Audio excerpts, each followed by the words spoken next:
378 টাকার তেল, 3 litre 56 point. মানে আমার ট্যাঙ্ক ফুল না, বাইকের ট্যাঙ্ক ফুল।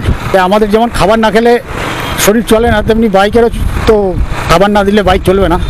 তেলের কাটা দেখাচ্ছে প্রায় হাফ, মানে এখনও আমি যা তেল আছে গাড়িতে পুরো রাইডটা কমপ্লিট করে চলে আসতে পারবো।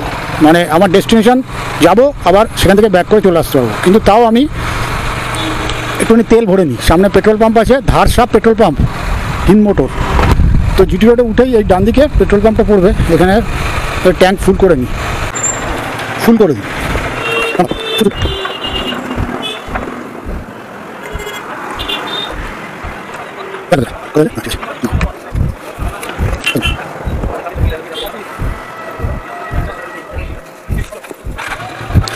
চলো, 378 টাকার তেল, 3 লিটার 56 পয়েন্ট হয়ে গেল আমার ট্যাঙ্ক ফুল। মানে আমার ট্যাঙ্ক ফুল না, বাইকের ট্যাঙ্ক ফুল। বাইকে কিছু খাবার দিলাম। তো hey everyone, this is Sudipta and you are watching hots on time YouTube channel. This is my first long ride with my Karizma XMR 210। আজ আমি চলেছি আমার মাসির বাড়ি। খুব বেশি লং রাইড নয়, ডিস্টেন্স খুব বেশি নয় আমার বাড়ি থেকে, কিন্তু তাও গঙ্গা টাকা পেরিয়ে ওপারে যেতে হবে।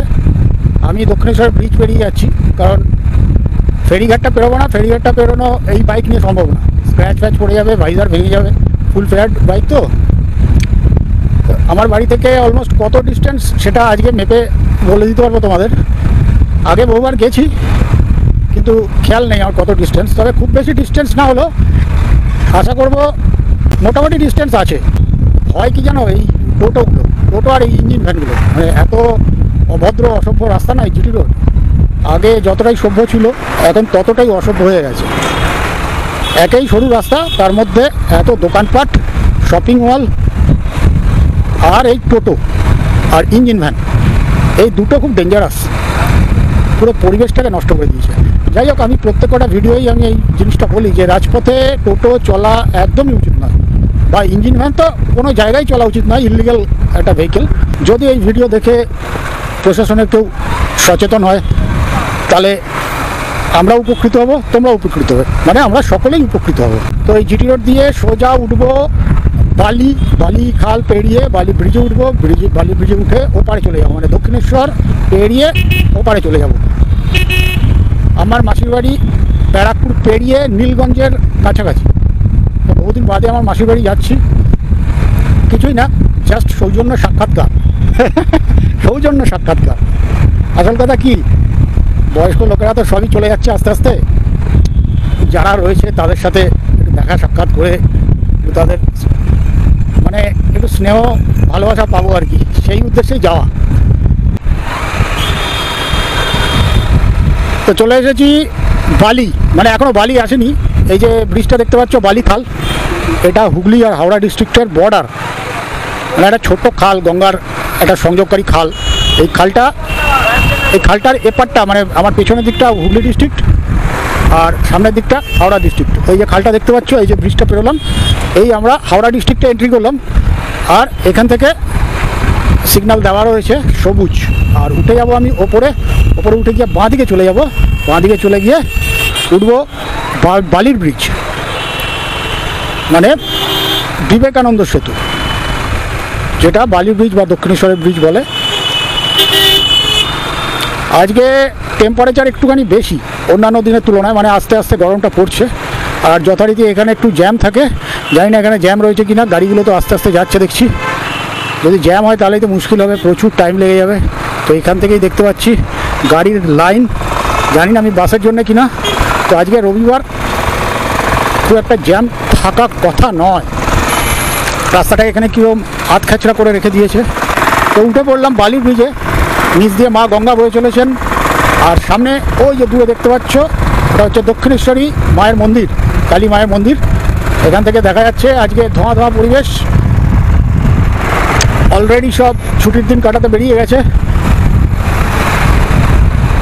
তো বালি ব্রিজটা আজকে ফাঁকাই আছে অন্যান্য দিনের তুলনায়, একেবারে ফাঁকা নেই, দেখতেই পাচ্ছ গাড়ি ঘোড়া আছে ভালোই। তো দেখো তোমাদের সামনে দক্ষিণেশ্বরী মায়ের মন্দির, এখান থেকে দেখা যাচ্ছে। আর নিচে দেখো জেটিঘাট, এখান থেকে তোমরা লঞ্চ ধরে যেতে পারবে বেলুড় মঠ। এই গঙ্গা পেরিয়ে এপারে এলেই নর্থ 24 পরগনা। আর আমরা ধীরে ধীরে নর্থ 24 পরগনার দিকে অগ্রসর হচ্ছি। আর এই বালি ব্রিজ শেষ হতেই আমরা নর্থ 24 পরগনায় পৌঁছে গেলাম। এবার সামনে দক্ষিণেশ্বরের সিগন্যালটা আছে। আর তোমরা এই বাঁদিকে, মানে আমার বাঁদিকে চলে গেলে তোমরা দক্ষিণেশ্বরের মন্দির পাবে, দক্ষিণেশ্বরী মায়ের মন্দির। দেখি সামনে সিগন্যালটা কি আছে না আছে। আচ্ছা, এখান থেকে আমি ধরবো বিটি রোড। বিটি রোড দিয়ে সোজা চলে যাব ব্যারাকপুরের দিকে। ব্যারাকপুরের দিকে গিয়ে ব্যারাকপুর ব্রিজ টপকে তারপরে চলে যাব নীলগঞ্জের দিকে, মানে বারাসাত রোডটা ধরবো। আচ্ছা, এখানে সিগন্যাল অলরেডি গ্রিন হয়ে গেছে, মানে আমরা যেতে পারবো আশা করছি, যদি না ফট করে সিগন্যালটা রেড করে দেয়। এই বাস ভাই, এদিকে আসিস না রে, চাপিস না। আজকে অনেক ভিড়, হালকা মানে ভিড় নেই বললেই চলে। সামনে গাড়ি দেখি যাচ্ছে, কি গন্ধ, আর নোংরা নোংরা জল পড়তে পড়তে যাচ্ছে। আজকে পুরো ফাঁকা, অলমোস্ট ছুটির দিন তো ট্যুরিস্টদের ভিড় হয়, কিন্তু আজকে দেখছি অনেকটাই ফাঁকা। দেখে যাও গাড়িটা কিরম ধোঁয়া ছাড়তে ছাড়তে যাচ্ছে, আর পচা গন্ধ আসছে, কি নিয়ে আসছে কে জানে। ও এই মুরগির সেই নাড়ি ভুড়ি সব, বাপরে বাপ, অন্নপ্রাশনের ভাত আমার উগড়ে এলো এই গন্ধে। আচ্ছা, চলে এসেছি আলম বাজার। আলম বাজার থেকে আমরা এখন এই বাঁ দিকে নেব। এইখানটা একটা ক্রসিং আছে যেখানে খুব রিস্ক আছে, চারিদিক দিয়ে গাড়ি আসে। তো চলে এসেছি পানিহাটি। এটা পানিহাটির ক্রসিং, পানিহাটি মোড়ের ক্রসিং। ডান দিক দিয়ে গেলে মধ্যমগ্রাম, বাঁ দিকে গেলে কোন্নগর পানিহাটি ফেরিঘাট, আর সোজা গেলে ব্যারাকপুর। তো সিগন্যাল রেড ছিল, গ্রিন হয়ে গেল। চলো এবার যাওয়া যাক সোদপুর মোড় বা পানিহাটি মোড়, যেটাই বলবে। আর এই বাঁদিকে পিয়ারলেস নগর। এক সময় এই জায়গায় আমি প্রচুর কাজ করতে আসতাম, মানে আমি প্রচুর পেশেন্ট দেখতে আসতাম এইদিকে। এটা তো কলকাতা, গ্রেটার ক্যালকাটার মধ্যে পড়ে, তাও এই ধরনের গাড়িগুলো এই রাস্তায় চলছে। আর চলে এসেছি টিটাগড়। আর এই দেখতে পাচ্ছ রাস্তার দুধারে সব ফুটের দোকান বসেছে, ব্যাগ, জামা কাপড় সব ভর্তি। আচ্ছা, এখানে আবার কি হলো? এখন রাস্তা অবরোধ নাকি? অবরোধ টবরোধ করিস না ভাই। আচ্ছা, এখানে পার্টির কিছু প্রোগ্রাম আছে আর কি। তো এই টিটাগড়ে আজকে কমই ভিড়, না হলে অন্যান্য দিন আমি এসছি রবিবার, এদিকে প্রচুর ভিড় হয়। মনে আছে এইখানে আমি একবার অনেক বছর আগে আর কি, তখন আমি CD100 চালাতাম, হিরো হন্ডা CD100। তো আমরা বন্ধুরা মিলে আসছি, দুটো বাইক ছিল। আর আমি এই আইল্যান্ডটা ডান দিকে রেখে ঘুরতে হয়, কিন্তু আমি ডান দিকে রেখে না ঘুরে আমি সোজাসুজি চলে গেছিলাম। আর পেছন থেকে একটা পুলিশ বলছে এ হিরো। আর আমি দাঁড়াইনি, সোজা গিয়ে সামনে একটা দোকানের পাশে বাইকটাকে স্ট্যান্ড করে গায়ে একটা উইন্ডচিটার ছিল, উইন্ডচিটারটাকে সঙ্গে সঙ্গে খুলে ফেলেছি, যাতে উইন্ডচিটারটা না দেখে আইডেন্টিফাই করতে পারে, যদি পেছন থেকে ধাওয়া করে, যদি ধরে ফেলে। আচ্ছা, আমরা এখন ব্যারাকপুর শহরের মধ্যে দিয়ে যাচ্ছি। চারিপাশে দোকানপাট দেখে বুঝতেই পারছো ব্যারাকপুর শহর আমরা ক্রস করতে চলেছি। সামনে দাদা বৌদির বিরিয়ানি আছে, বিখ্যাত দাদা বৌদির বিরিয়ানি তোমরা সবাই হয়তো খেয়ে থাকবে, যদিও আমি খাইনি। সামনে আরেকটা কাউন্টার করেছে এরা, পুরনো দোকানটা বাঁ দিকে পড়বে আমার রাস্তার। এদিকেও শুনেছি এই যে দাদা বৌদির বিরিয়ানি। দেখেছো ভিড় দেখো, শুধু ভিড় দেখাচ্ছি, চলো তোমাদের। এই যে দাদা বৌদির রেস্টুরেন্ট, দেখেছো লাইন, এইসব লাইন পড়ে আছে, এসব বিরিয়ানি খেতে এসছে এখানে। চলো, এটা কি সামনে আরও একটা আসছে। এই যে এখান থেকে লাইন শুরু হয়েছে, দেখো এটা কিন্তু রেশন লাইন বা তেলের লাইন নয়, এটা বিরিয়ানির লাইন। দেখো বিরিয়ানির লাইন, দেখো এসব বিরিয়ানি খেতে এসছে, দেখেছো লাইন, দেখেছো এসব বিরিয়ানি খেতে এসছে। এই দাদা বৌদি হোটেল, দেখেছো এখানে কত ভিড়, সব বিরিয়ানি খেতে এসছে। ভাই পাগলও আছে মানুষ, সত্যি বিরিয়ানি খেতে লাইন দিয়েছে। আরে ভাই আমার ওসব আসে না, খেতে পায় না নাকি, একদম খাওয়ার জন্য যেন একদম হামলে পড়েছে। এখন আমাদের ফ্লাইওভার টপকাতে হবে। আচ্ছা, এখানে বাস দাঁড়িয়ে আছে, সিগন্যাল ফিগন্যাল তো নেই মনে হচ্ছে। বিশাল আকৃতির একটা বাস, ডাবল ডেকার কোচ। চলে এসেছি ফ্লাইওভারের কাছে। এবার এই আইল্যান্ডটাকে রাইট হ্যান্ড সাইডে রেখে ঘুরে আমরা উঠে পড়বো ফ্লাইওভারে। ফ্লাইওভারটা অতি জঘন্য, সরু মতো ফ্লাইওভার, আর কি হবে, এখানে জায়গা নেই। রেলগেটের জ্যামজটটা এড়াবার জন্য সব ফ্লাইওভারগুলো তৈরি করেছিল। তো ফ্লাইওভার টপকে আমরা ওপারে চলে যাব ব্যারাকপুর নোনা চন্দনপুকুর, তারপরে ওয়্যারলেস গেট পেরিয়ে সোজা চলে যাবো নীলগঞ্জের দিকে। নীলগঞ্জের জাস্ট একটু আগেই আমার মাসির বাড়ি। নিচ দিয়ে চলে গেছে শিয়ালদা রানাঘাট লাইন, মানে শিয়ালদা রানাঘাট যে মেন লাইন যেটা বলে সেটা। আর এই ফ্লাইওভার শুরু হলো আর ফ্লাইওভারটা শেষ হয়ে গেল।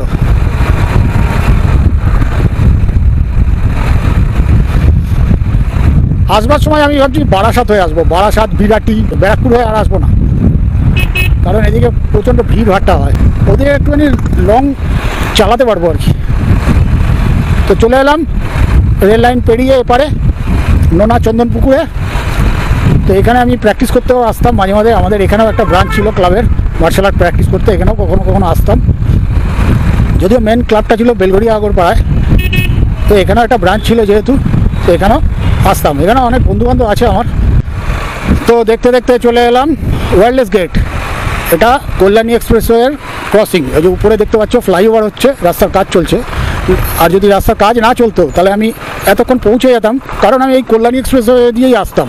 কিন্তু এখানে যা কাদা ধুলো, আমার বাইকটা একদম অযথা কাদা কাদা হয়ে যেত। বাবা কি ধুলো দেখতে পাচ্ছ, বাপরে বাপ।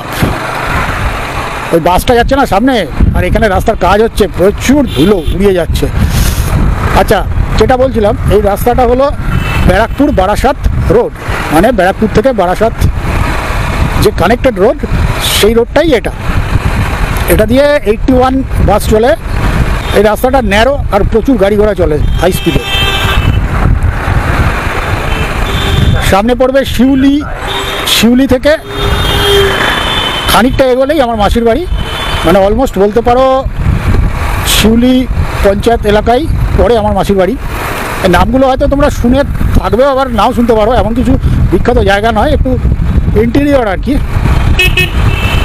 খুব একটা সুযোগ সুবিধা যা আছে তা নয়। ব্যারাকপুর স্টেশন থেকে অনেকটাই দূরে, অলমোস্ট 31 কিলোমিটার কভার করে ফেলেছি। আর দেখতে দেখতে আমি আমার মাসির বাড়ির কাছাকাছি চলে এসেছি। এইখানটা আমার একটুখানি গন্ডগোল হয়, মানে এখানে NPR পার্ক বলে একটা জায়গা আছে আর কি। তো সেই জায়গা দিয়ে আমাকে বাঁ দিকে ঢুকে যেতে হবে। এই জায়গাটা সবসময় আমার গন্ডগোল হয়। গেটটা মনে হয় যেন চলে গেছে নাকি সামনে আছে বুঝতে পারছি না। আচ্ছা, চলে গেছে এই যে সামনে। এবার এটা আমি বুঝতে পারিনি, স্কিপ করে বেরিয়ে চলে গেছি। এবার রাস্তাটা আমাকে ক্রস করতে হবে। আর যা ডেঞ্জারাস রোড এটা, দেখেছো, মানে একটু এদিক ওদিক হলেই একদম শেষ। আচ্ছা, এটা হলো NPR পার্ক। এই যে এই জায়গাটা ঢাকা ছিল বলে আমি বুঝতে পারিনি, সব কনস্ট্রাকশন হচ্ছে এখানে। জায়গাটা আগে আরও সুন্দর ছিল, এখন দিনকাল পাল্টেছে, খারাপও হয়ে গেছে। তো এই যে সামনের সাদা বাড়িটা হচ্ছে আমার মাসির বাড়ি। তো ফ্রেন্ডস, আমি আমার মাসির বাড়ি দেখতে দেখতে পৌঁছে গেছি। তো ভিডিওটা এই পর্যন্তই ছিল আজকে। ভিডিওটা ভালো লাগলে একটা লাইক করে দিও, কমেন্ট করো, শেয়ার করো বন্ধুদের সাথে। আমার চ্যানেলে যারা নতুন তারা আমার চ্যানেলটা অবশ্যই সাবস্ক্রাইব করে দিও। দেখা হচ্ছে এর পরের ভিডিওতে। Stay tune and good bye.